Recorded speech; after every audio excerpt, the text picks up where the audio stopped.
잇몸 돌출하고 치아 돌출, 이게 조금씩 교정 방법에도 조금 많이 차이가 좀 지게 되죠, 그러면? 그렇죠. 치아가 움직여야 되는 방향이 조금 차이가 있고 힘을 줘야 되는 방법도 조금 다를 수 있고, 아까 말씀드린 것처럼 치아만 이렇게 앞으로 많이 뻗어 있다 그러면 치아 각도가 이렇게 죽으면서 뒤로 오면 되죠. 이거는 아까 말씀드린 것처럼 제일 쉽고 고무줄 걸어서 당기면 이제 치아가 기울어지면서 이렇게 들어오거든요. 근데 문제는 치아 각도가 정상인데 이거를 잇몸 자체를 넣으면서 이렇게 뒤로 오려면 뿌리도 아까 말한 것처럼 뒤로 많이 와야 돼요.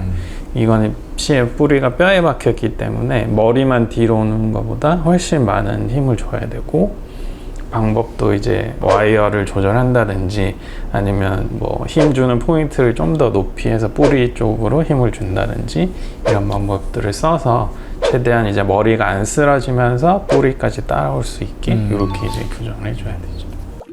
이제 그 치조골 성형술을, 요게 어떻게 보면은 치주과에서 할 수 있는 나름의 돌출입 그런 교정 그렇죠. 방법으로 그렇죠. 생각을 하는데 요것도 그러면은 이게 무조건 다 가능은 한 건가요, 이게? 일단은 교정과랑 반드시 협진이 좀 필요한 것 같아요. 그러니까 이게 치아가 여기가 도톰하게 튀어나왔다. 그래서 잇몸을 열어봤는데 뼈가 있어요. 그러면은 뼈를 치면은 사실은 치아에 대한 배열은 전혀 신경을 못한 거기 때문에 반드시 교정과랑 먼저 얘기를 해가지고 교정적으로 해결을 해야 되는 부분이면은 교정 진료를 먼저 해서 치열을 만들어 놓고 그 다음에 나머지 과다한 뼈를 트리밍을 해서 다듬어 주면은 가장 이상적인 형태가 그렇죠. 되고, 좀 더 좀 보완을 하는 느낌. 만에 하나 뼈를 다쳤는데 그러고 보니까 치아가 이게 문제가 있네 이러고 나서 이동을 하면은 오히려 말이 안 되기 때문에 먼저 뼈를 좀 하는 것보다는 교정적인 부분을 먼저 하는 게 좋을 것 같고, 그 다음에 얼마 전에도 그런 부분이 좀 있었는데 뼈를 치우기 전까지는 너무 여기가 두툼하다라고 이제 환자분이 말씀하셨는데 뼈를 치고 났더니 이제 싹 들어간 거예요. 그랬더니 또 이번에 또 너무 꺼져 보여서 늙어 보인다. 그 적절한 그거를 맞추기가 사실은 되게 힘든 게, 기존에는 여기에 적응이 돼 있다 보니까 정상으로 들어갔는데도 불구하고 너무 들어갔다라고 하는 부분들이 좀 생겨서 그거를 적당히 조율하기가 좀 환자분이랑 좀 가상의 시뮬레이션도 좀 해야 되는 부분도 좀 있고, 교정은 천천히 이게 뒤로 오니까 환자랑 그렇지. 얘기를 하면서 양을 조절할 수가 있는데 맞아. 수술을 한 번에 이렇게 해야 되니까 그게 안 되긴 하고, 그러니까 정말 하루아침에 갑자기 쑥 들어가니까 너무 이게 들어가는데 교정은 매일매일 조금씩 들어가니까 별로 사실은 크게 느끼지 못하는 것 같더라고. 정확한 표현인 것 같아요.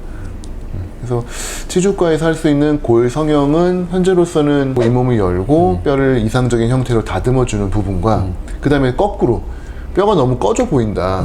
그런 경우에는 또 다시 잇몸을 열고 뼈를 이식을 해가지고 그걸 좀 두툼하게 만들어드리는 방법, 그 두 가지가 있어서 더하거나 빼거나 아니면은 형태를 바꾸거나 그래서 이 표현으로 치자면 영어로는 이제 오스텍토미, 뼈를 깎아내는 방법과 오스테오 플라스티, 요거는 뼈를 부드럽게 이제 다듬어 주는 거. 그 다음에 이제 뼈를 얹어주는 거는 이제 본 그래프트, 뼈를 이식을 해가지고 얹어주는 거. 그래서 그 세 가지로 치주과에서는 진료를 하고 있어요.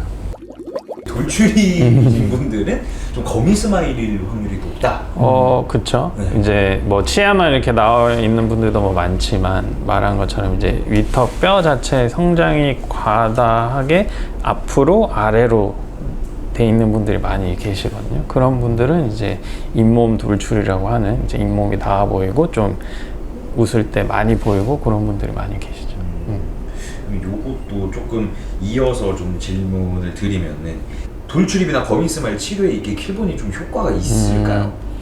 저도 뭐 해본 건 아니니까 뭐 정확히 모르지만, 그게 뭐 특별한 장치는 사실 아니긴 하거든요. 어떤 거냐면은 입 안쪽으로 장치를 붙이는 거긴 한데 약간 설측 교정 느낌이라고 보시면 되는데, 초반에 돌출 케이스에서 이제 그냥 일반적으로 브라켓 바깥쪽으로 붙여서 하는 거는 단계가 있죠. 처음에는 발치를 하고 와이어를 넣으면은 이제 삐뚤은 치아들이 배열되는 단계가 있고, 치아가 다 펴지고 나면 두꺼운 와이어를 넣고 앞니를 그때부터 이제 뒤로 당기기 시작을 하거든요. 그러니까 초반 단계에는 치아가 배열이 되지 돌출이 실질적으로 들어가진 않죠. 심지어 이제 많이 삐뚤 분들은 초반엔 조금 더 나와 보이는 분들도 있을 수 있거든요.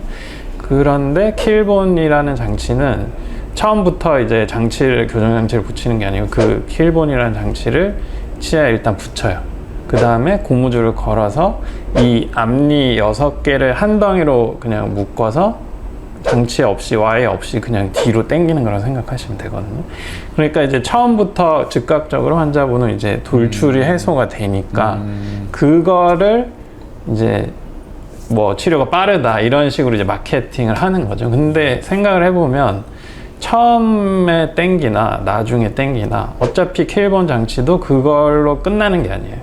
어느 정도 땡긴 다음에 그 장치를 다 제거를 하고 다시 교정 장치를 붙여서 배열하는 단계거든요.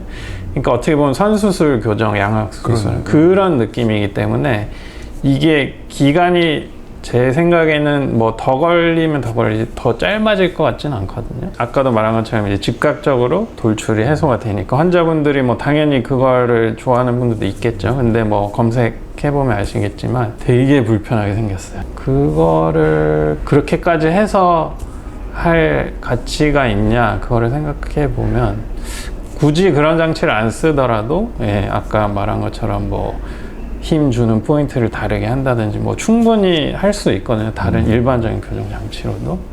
그러니까 뭐 굳이 게다가 그건 아마 비용도 더 많이 들 거예요. 그러니까 그렇게까지 해서 하는 게 이득이 클까를 생각해 보면 제 생각에는 글쎄 하는 거죠.